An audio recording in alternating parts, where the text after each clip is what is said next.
ఏపీలో ఎన్నికలు సమీపిస్తున్న వేళ సర్వేల హడావిడి పెరిగిపోయింది. ముఖ్యంగా టీడీపీ ఈసారి అభ్యర్థులను ఎంపిక చేయడంలోనే పలుమార్లు సర్వేలు నిర్వహించింది.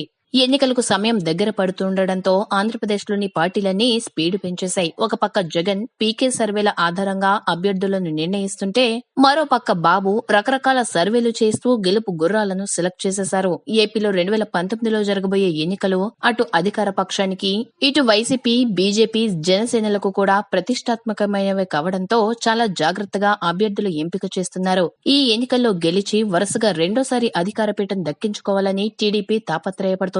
తొలిసారి ముఖ్యమంత్రి అవ్వాలని జగన్, పవన్, ఏపీలో బలపడాలని బీజేపీ కూడా భావిస్తున్నాయి. దానికోసం ఎవరి వ్యూహాల్లో వాళ్లు మునిగిపోయారు. ఇప్పటి నుండే పాములు కదుపుతున్నారు. అయితే ఏపీలో అధికార పార్టీకి వ్యతిరేకంగా అన్ని పార్టీలు కలిసి ఎన్నికల బరిలోకి దిగాలని భావిస్తున్నాయి. అలాగే గత ఎన్నికల్లో బీజేపీ, జనసేనతో కలిసి పనిచేసిన టీడీపీ ఈ ఎన్నికల్లో ఒంటరిగా బరిలోకి దిగబోతోంది. ఎన్నికలు సమీపిస్తున్న ఈ తరుణంలో ఏపీలో కీలక పరిణామాలు చోటు చేసుకుంటున్నాయి. అన్ని పార్టీలతో పోలిస్తే తెలుగుదేశం పార్టీకి ఈ ఎన్నికలు బాగా ముఖ్యమైనవని చెప్పాలి. అందుకే ఆ పార్టీ మిగతా పార్టీల కంటే భిన్నంగా ఎన్నికలకు సన్నద్దమవుతోంది. టీడీపీ అధినేత చంద్రబాబు ఎన్నికల కోసం కసరత్తులు చేస్తున్నారు. ముఖ్యంగా అభ్యర్థుల ఎంపిక విషయంలో చాలా జాగ్రత్త తీసుకున్నారు. ఈ ఎన్నికల్లో పోటీ చేసే అభ్యర్థులను ఎంపిక చేసుకునేందుకు చంద్రబాబు సర్వేలు చేశారు. వచ్చే ఎన్నికల్లో ఆంధ్రప్రదేశ్లో మళ్లీ తెలుగుదేశం పార్టీ ఘన విజయం సాధించబోతున్నట్లు వీడీపీ అసోసియేట్స్ సంస్థ పేరు మీద సోషల్ మీడియాలో వైరల్ అవుతున్న చేసిన సర్వేలో తేలిందని వార్తలు వస్తున్నాయి. సదరు సంస్థ నిర్వహించిన ఈ సర్వేలో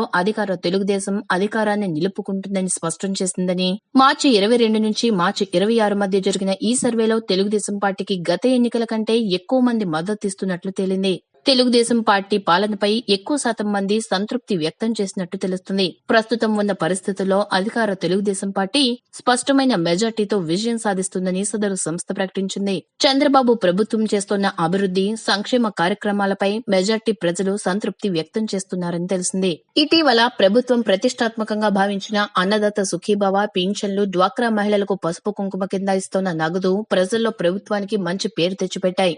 అదే సమయంలో రాష్ట్ర ఆర్థిక పరిస్థితి బాగా లేకపోయినప్పటికీ పోలవరం, పట్టిసీమ, కరువుసీమ, రాయలసీమకు తాగు, సాగునీరు ఇవ్వడం ప్రభుత్వ ప్రతిష్టను పెంచింది. లోటు బడ్జెట్ లో కూడా అమరావతి నిర్మాణాలు వేగంగా సాగుతుండటంతో దాన్ని చూసిన వారు ఇప్పుడిప్పుడే ప్రభుత్వం చేస్తున్న కృషిని గుర్తిస్తున్నారు. ప్రభుత్వం చేస్తున్న సంక్షేమ కార్యక్రమాలు లబ్ధిదారులకు నేరుగా అందుతుండటంతో ప్రతిపక్షాలు విమర్శలు చేయడానికి కూడా అవకాశం లభించడం లేదు. ఈ సంస్థ చంద్రబాబే మళ్లీ గెలుస్తారని తెలిపింది. మొత్తం మీద ప్రభుత్వం అనుకూల ఓటుతో మరోసారి చంద్రబాబు సీఎం పీఠం ఎక్కడం ఖాయమని తేలిపోయింది. ఎన్నికలకు మరో 10 రోజులు మాత్రమే సమయం ఉన్న ఈ పరిస్థితుల్లో ప్రజల మనోభావాలు టీడీపీకి అనుకూలంగా మారుతుండటంతో వచ్చే ఎన్నికల్లో టీడీపీ గెలుపు ఏకపక్షం కాబోతోందని ప్రస్తుత సర్వే స్పష్టం చేస్తోంది. మొత్తంగా 94 ఎమ్మెల్యే స్థానాల్లో టీడీపీ, 77 ఎమ్మెల్యే స్థానాల్లో వైకాపా, 4 స్థానాల్లో జనసేన గెలుస్తుందని తెలిపింది. ఈ సర్వే జరిగినప్పుడు అభ్యర్థుల మీద వ్యతిరేకత ఉందని, అసమ్మతి చల్లబడడంతో పాటు చాలా మంది రెబల్స్ తప్పుకోవడంతో సీట్ల సంఖ్య పెరిగే అవకాశం ఉందని తెలుస్తుంది.